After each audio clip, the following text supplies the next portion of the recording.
So as you sit here watching this video, what do you notice? What's going on with you? Are you tightening your neck? Are you compressing your shoulders and your back? Are you stiffen your joints?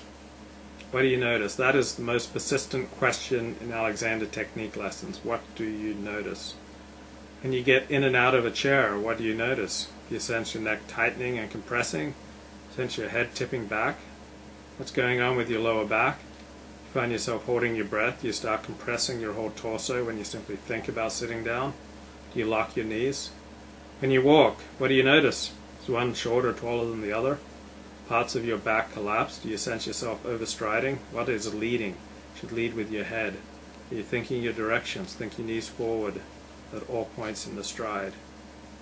When you take a breath, what happens with your neck? When you speak, what happens with your neck? Do you sense yourself compressing? Do you notice you're tightening your whole torso when you speak? Do you notice that the stimulus to project your voice causes you to compress more than if you're having a quiet conversation?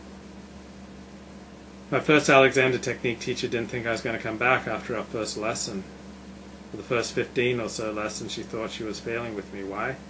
Because I had a hard time with the question, what do you notice?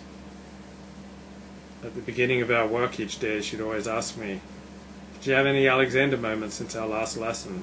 I never had any. I've seen that most people don't have my problem with articulating what they notice in their body, and they deal with various stimuli. So why am I so disconnected from my body?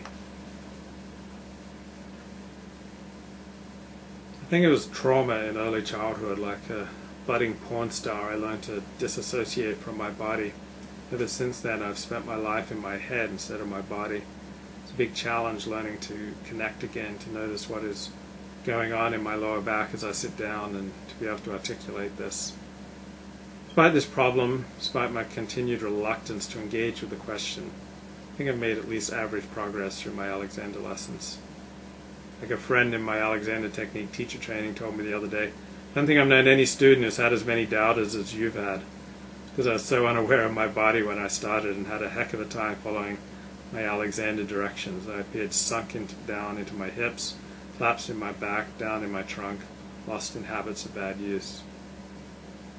So perhaps it's not so important to be able to answer this question. I made great progress while still engaging it reluctantly and haltingly. Perhaps the kinesthetic experience working under the hands and verbal instruction of a good Alexander Technique teacher are enough to guide one to good use. If so, then others can learn the same way I did.